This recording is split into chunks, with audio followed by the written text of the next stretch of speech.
Bonjour à toutes et à tous, et bienvenue sur la chaîne. Aujourd'hui, on se retrouve pour un épisode clé de Ici tout commence sur TF1. Un épisode où plus rien ne tient vraiment debout. Où les certitudes s'effondrent, les alliances se fissurent et où une vérité longtemps dissimulée commence enfin à faire trembler tout l'Institut Auguste Armand. Tout commence après le choc. Après le fiasco retentissant de la cérémonie du prix Excellence Palace. Après l'effondrement brutal d'Anaïs, en pleine soirée officielle, sous les yeux de tous. De retour à la coloc, encore affaiblie mais consciente, Anaïs tente de reprendre pied. Les nouvelles médicales se veulent rassurantes, mais le mal est ailleurs. Car ce qui s'est brisé ce soir-là dépasse largement une simple défaillance physique. C'est son autorité, sa légitimité, sa place même au sein de l'Institut qui vacille désormais. Autour d'elle, la tension est palpable. Les accusations fusent. Les soupçons se cristallisent autour de Billy. Milan est convaincu qu'elle est responsable du sabotage. Tom s'y oppose frontalement. La colère monte, les mots dépassent les pensées, et le conflit menace d'exploser. Anaïs intervient. Elle stoppe l'affrontement. Elle refuse que la situation dégénère davantage. Et surtout, elle décide d'aller chercher la vérité elle-même, en parlant directement à Billy. Mais pendant que les élèves se déchirent, la tempête institutionnelle s'abat sur l'Institut. Storek est hors de lui.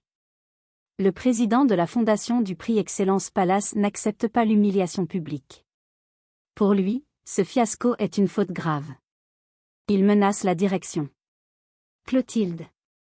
Jeanne. Andrea. Et derrière ces mots, une menace bien plus lourde plane, celle d'un avenir compromis pour l'Institut tout entier. Et comme si la pression n'était pas suffisante, un autre danger surgit. Au marais salant, Romain Valdine passe à l'offensive. Il confronte Billy. Il l'accuse frontalement. Il la menace, estimant que sa réputation a été attaquée, piétinée, détruite. L'échange est tendu, oppressant, à la limite du point de rupture. Jusqu'à ce que Ferdinand intervienne. Sa présence change l'équilibre. Valdine recule, mais il ne renonce pas. Il laisse derrière lui une tension lourde, une menace latente et la certitude que cette affaire est loin d'être terminée. Ébranlée, Billy craque. Et c'est dans les bras de Ferdinand qu'elle s'effondre à son tour. Mais le répit est bref. Anaïs arrive. Elle veut comprendre. Elle veut savoir. Elle découvre que Valdine est venu confronter Billy. La situation devient immédiatement plus grave à ses yeux. Et c'est alors que Ferdinand prend une décision lourde de conséquences, il ment. Il affirme qu'ils ont passé la soirée ensemble, innocentant ainsi Billy. Un mensonge protecteur. Un mensonge dangereux. Car ce mensonge ouvre une nouvelle faille. Et derrière cette faille se cache une vérité bien plus explosive. Pendant ce temps, l'Institut commence déjà à payer le prix du scandale. Des stages sont refusés. La réputation de l'école est entachée. Et Anaïs, épuisée, isolée, fragilisée, envisage désormais l'impensable, démissionner. Alors que Jeanne prône le silence, Clotilde cherche désespérément une issue. Mais le temps presse. Et la vérité, elle, se rapproche. Car ce qui semblait être une erreur, un sabotage isolé, va se transformer en révélation majeure. Le faux coupable tombe. Le véritable responsable se dévoile. Et Ferdinand, longtemps dans l'ombre, devient le cœur même de la tempête. Qui a réellement saboté la cérémonie? Jusqu'où Ferdinand est-il allé et pourquoi? Anaïs va-t-elle quitter son poste pour une faute qui n'est peut-être pas la sienne? Et que va changer le retour imminent d'Étienne Castelmont dans cet équilibre déjà fragile? Installez-vous, car la crise atteint un point de non-retour, et ce qui va être révélé aujourd'hui pourrait bien bouleverser durablement Ici tout commence. Prochainement dans Ici tout commence sur TF1, les conséquences du fiasco de la cérémonie se font immédiatement sentir, et le choc est encore palpable. Après s'être effondrée la veille lors de la soirée du prix Excellence Palace, Anaïs est de retour à la coloc. Physiquement affaiblie mais consciente, elle tente de reprendre ses esprits. Le médecin s'est voulu rassurant. Malgré la crise impressionnante, elle ne devrait pas garder de séquelles. Une nouvelle qui soulage son entourage, même si le traumatisme, lui, reste bien présent. Autour d'elle, les tensions ne retombent pas 1000 ans, encore sous le choc de ce qu'il a vécu à l'hôtel Jourdain, est persuadée que Billy est responsable du sabotage de la cérémonie. Pour lui, tout concorde, sa colère contre Valdine, les actes récents, et cette soirée qui a viré au cauchemar. Mais Tom ne laisse pas passer ses accusations. Il intervient immédiatement pour prendre la défense de son ex-copine. Selon lui, Billy n'aurait jamais été capable d'aller aussi loin, surtout en sachant qu'Anaïs jouait sa place à la tête de l'institut. Les mots deviennent de plus en plus durs. La colère monte, les reproches fusent, et la discussion dégénère rapidement.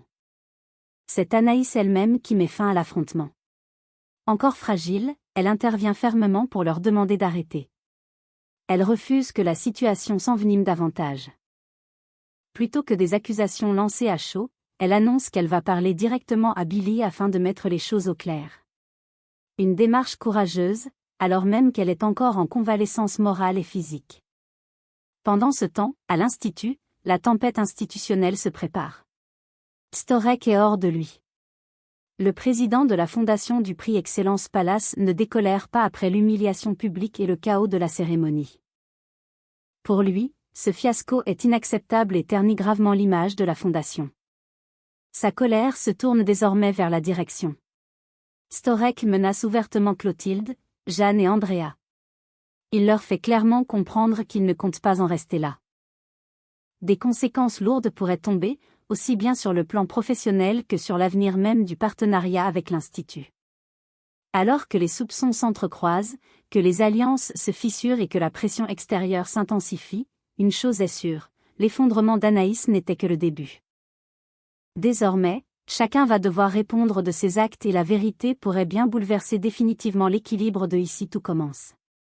Pendant ce temps, la tension atteint un nouveau sommet au Marais Salants. Romain Valdine surgit à l'improviste et confronte une nouvelle fois Billy. L'échange est immédiatement électrique.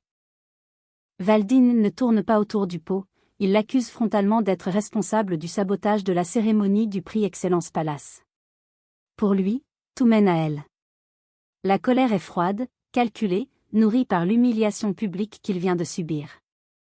Billy refuse de céder à l'intimidation. Elle lui demande de partir, clairement, sans détour. Elle affirme que ce qui s'est passé lors de la cérémonie n'est pas son fait. Son ton est ferme, mais la tension est palpable. Elle sait à qui elle a affaire. Elle sait aussi que la moindre faiblesse pourrait être exploitée. Valdine ne lâche pas prise. Bien au contraire. Il durcit le ton et franchit une nouvelle ligne en la menaçant ouvertement. Il lui lance qu'elle est allée trop loin, qu'elle n'aurait jamais dû s'en prendre à sa réputation. Derrière ces mots, le message est limpide, il se considère comme une victime d'un acharnement et n'entend pas laisser passer ce qu'il perçoit comme une attaque directe contre son image et son statut. L'atmosphère devient oppressante. La confrontation pourrait basculer à tout moment. C'est alors que Ferdinand intervient. Son arrivée change immédiatement le rapport de force. Il s'interpose, fait front, et refuse de laisser Valdine continuer à intimider Billy. Face à cette opposition claire, Valdine comprend qu'il n'est plus en position de domination. Après un dernier regard chargé de rancœur, il finit par partir. Mais son départ n'a rien d'apaisant. Il laisse derrière lui une menace à peine voilée, une tension persistante, et la certitude que cette affaire est loin d'être terminée. Pour Billy, cette confrontation est une épreuve de plus. Elle tient debout, mais le danger se rapproche. Et désormais, la question n'est plus seulement de savoir qui a saboté la cérémonie, mais jusqu'où Valdine est prêt à aller pour sauver son honneur et faire payer ceux qu'il considère comme responsables de sa chute. L'émotion finit par submerger Billy. Après la confrontation avec Romain Valdine, elle craque et fond en larmes dans les bras de Ferdinand. Vidée, tremblante, elle laisse enfin sortir toute la peur et la tension accumulée. Ferdinand se montre immédiatement aux petits soins, il la serre contre lui, la rassure, veille à ce qu'elle reprenne son souffle. Sa présence est calme, protectrice, presque indispensable dans cet instant de fragilité extrême. Mais ce répit est de courte durée. Anaïs débarque à son tour, déterminée à confronter Billy. Marquée par les événements, encore affaiblie par son effondrement, la directrice intérimaire veut comprendre. Elle apprend alors que Romain Valdine est venu au Marais Salants. L'information la glace. La situation devient immédiatement plus grave à ses yeux. Avant que Billy n'ait le temps de répondre, Ferdinand prend la parole. Sans hésiter, il innocente Billy. Il affirme qu'ils ont passé la soirée ensemble, sous-entendant qu'elle ne pouvait en aucun cas être mêlée au sabotage de la cérémonie. Une déclaration nette, ferme, qui coupe court aux soupçons. Anaïs encaisse, observe Billy, puis finit par repartir, soulagée sur ce point précis, mais toujours sous pression. Une fois Anaïs partie, le silence retombe. Billy relève alors la tête, troublée. Elle regarde Ferdinand, incapable de comprendre.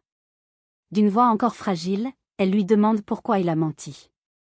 Pourquoi prendre un tel risque alors qu'elle n'a rien fait, alors qu'elle n'avait pas besoin d'être couverte?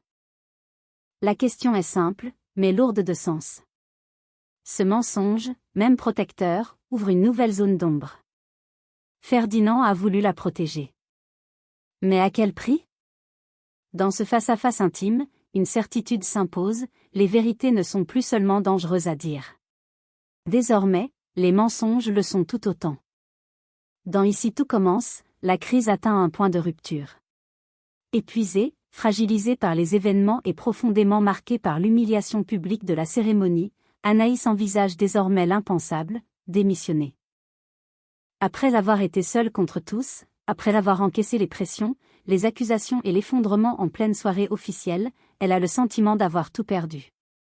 Sa légitimité. Son autorité. Sa force. De son côté, Ferdinand met enfin les choses au clair. Il assure qu'il n'a, lui non plus, rien à voir avec le sabotage de la cérémonie. Il affirme croire sincèrement en Billy et en son innocence. S'il a menti à Anaïs en disant qu'ils avaient passé la soirée ensemble, ce n'était pas pour masquer une faute, mais pour une seule raison, protéger Billy et faire en sorte qu'Anaïs la laisse tranquille. Un mensonge défensif, dicté par l'urgence et la peur que la situation ne dégénère davantage.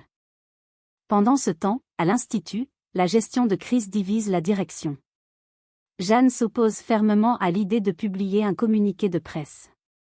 Pour elle, tant que le coupable du sabotage n'a pas été identifié, prendre la parole publiquement serait une erreur stratégique majeure. Elle prône le silence, la retenue, afin d'éviter d'aggraver une situation déjà explosive. À l'inverse, Clotilde refuse l'immobilisme. Consciente de la gravité de la crise, mais aussi du danger que représenterait une démission d'Anaïs, elle cherche activement des solutions. Pour elle, il faut comprendre, analyser, agir. Sauver l'Institut, oui, mais aussi éviter qu'Anaïs ne serve de fusible à une affaire dont elle n'est peut-être que la victime collatérale. Désormais, tout est suspendu à une vérité encore enfouie. Anaïs est au bord du renoncement. Billy reste sous la menace des soupçons. Ferdinand cache encore une part de ses motivations. Et tant que le véritable responsable du sabotage n'aura pas été démasqué, Ici tout commence restera plongé dans une zone grise, où chaque décision peut provoquer une chute irréversible. Nouveau choc à l'Institut. La crise s'étend bien au-delà de la cérémonie. Anaïs ne tergiverse plus. Face à Clotilde, elle annonce calmement mais fermement sa décision, demain, elle démissionnera. Conformément à ce qui avait été acté en cas d'échec, elle cédera sa place de directrice intérimaire à Jeanne. Pour Anaïs, le constat est sans appel. La cérémonie a été un fiasco, les dégâts sont considérables, et elle est devenue le point de cristallisation de toutes les tensions. En se retirant, elle espère apaiser la situation, permettre à l'Institut de reprendre son souffle et mettre un terme à l'escalade des conflits. Clotilde encaisse difficilement la nouvelle. Elle comprend la lassitude d'Anaïs, la fatigue morale, la solitude dans laquelle elle s'est enfermée. Mais derrière son écoute attentive, une inquiétude grandit, et si cette démission était une erreur irréversible? Anaïs n'est-elle pas en train de payer pour des fautes qui ne sont pas les siennes? Pendant ce temps, une autre onde de choc frappe les élèves. Gaspard retrouve Ismaël et Léonard avec une annonce amère. Il vient d'être refusé pour un stage. La raison est claire, brutale, la réputation de l'Institut est désormais entachée depuis la cérémonie du prix Excellence Palace. Ce fiasco dépasse les murs de l'école. Il commence déjà à produire des conséquences concrètes sur l'avenir des élèves.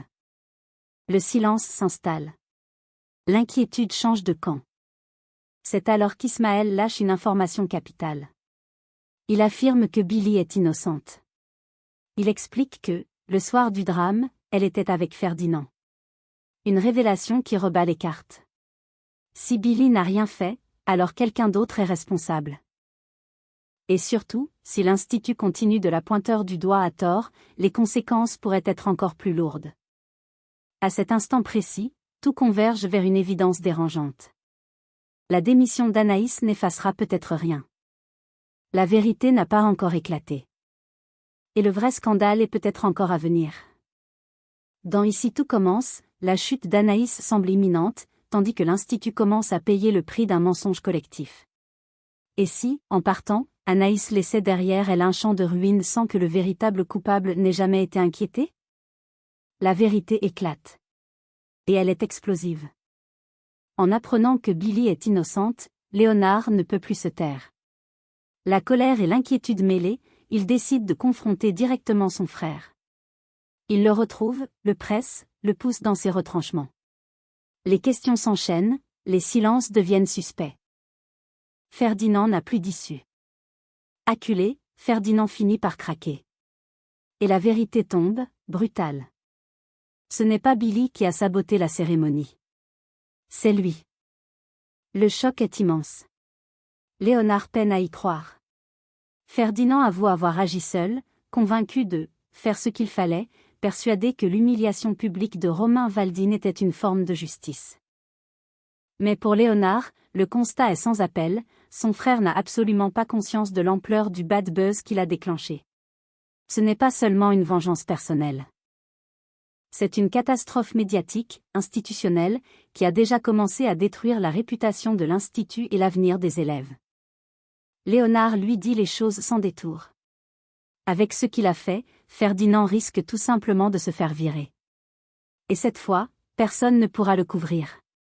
Ni Anaïs. Ni Billy. Ni la direction. Prochainement dans Ici tout commence, Ferdinand devient le cœur de l'intrigue.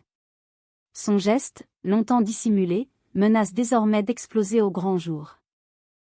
Et comme si la situation n'était pas déjà suffisamment tendue, un élément majeur vient bouleverser l'équilibre, le retour de son père, Étienne Castelman. Une figure autoritaire, influente, dont la présence promet de faire monter la pression d'un cran supplémentaire. Le couperet est suspendu. Ferdinand va-t-il être viré? Son père pourra-t-il le protéger ou précipitera-t-il sa chute? Et surtout, Anaïs devra-t-elle payer le prix d'un sabotage dont elle n'est pas responsable? À l'Institut Auguste Armand, la vérité vient enfin de sortir de l'ombre. Et désormais, plus personne n'est à l'abri. Et à cet instant précis, plus aucune échappatoire n'est possible. La vérité a fini par émerger. Pas celle que tout le monde redoutait. Mais celle que personne n'avait réellement voulu voir. Ferdinand a saboté la cérémonie. Seul. Dans le silence. Convaincu d'agir au nom d'une justice personnelle, sans mesurer l'onde de choc qu'il allait provoquer. Car ce geste n'a pas seulement brisé une soirée. Il a fragilisé une directrice. Il a exposé une élève innocente. Il a terni l'image de l'Institut. Et il a déjà commencé à compromettre l'avenir de ceux qui n'ont rien demandé. Anaïs, épuisée, humiliée, acculée, envisage désormais de partir. Non pas parce qu'elle est coupable. Mais parce qu'elle a porté, seule, le poids d'un mensonge collectif. Et dans cet univers où l'apparence compte autant que la vérité, se retirer semble être, pour elle, la seule issue possible. Billy, elle, a été innocentée mais à quel prix? La peur, les accusations, la confrontation avec Valdine, la pression constante. Même lavée de tout soupçon, elle reste marquée par cette violence invisible qui laisse des traces durables.